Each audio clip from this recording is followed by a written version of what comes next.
Joining us now on the program, we promised 3 World Cup winners. One of them joins us live now, in Harbhajan Singh. And Harbhajan, one question, and that is a very important question pertaining to this Cricket World Cup, and that is the relevance of ODI cricket. Now, there are clouds over the future of one-day cricket, especially with the advent of T20 cricket. Do you reckon this World Cup then becomes very important? Because this may just decide what the future of ODI format is going to be like?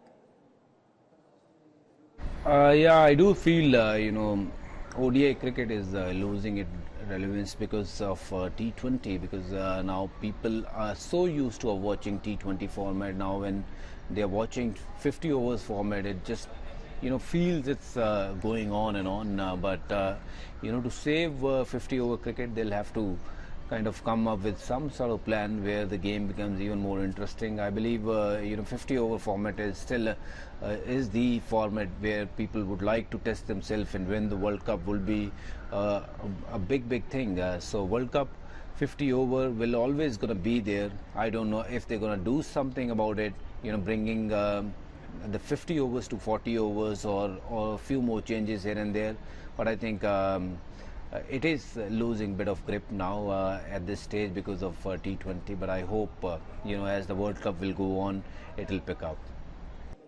Okay, as Harbhajan Singh pointing out there, the relevance of ODI cricket, it's losing its relevance, this particular format, and that's why I say this particular World Cup is very important. If you're going to have an exciting World Cup, then ODI cricket may continue to catch the imagination of the cricket-loving public at large. But Harbhajan, now I'm going to pin you down, the tougher question. If you had to pick one team and one team only, I know if I was to ask you the top 4, you'd be able to tell you what top 4 is going to look like, but I'm going to pin you down. One team, if you had to pick one team that's primed to win this World Cup, which is the team that you're going to pick and why?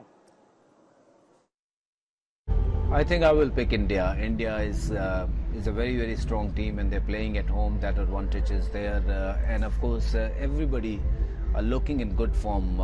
If we talk about batting lineup, everyone have scored runs in recent past, and the same goes with the bowling attack. Bumrah in good shape, and Siraj have among wickets, and so did Shami and Kuldeep Yadav. He's been bowling well. Ashwin looks really good in the last 2 games against Australia. So I think India has got the team to win the World Cup. It just comes down to that, handling the pressure in tough situations, that will be the key. But yes, I'm backing India to win the cup.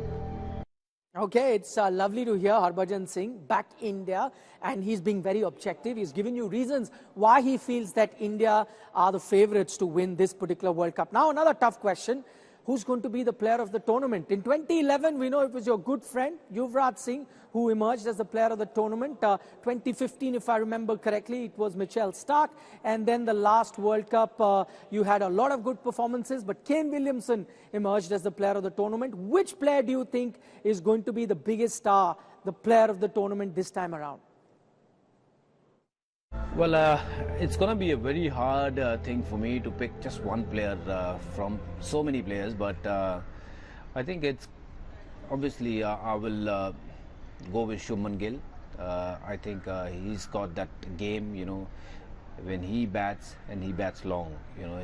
If he bats for about 30 odd overs, he always gets 100. So I'm backing Shubman Gill to be the player of the tournament.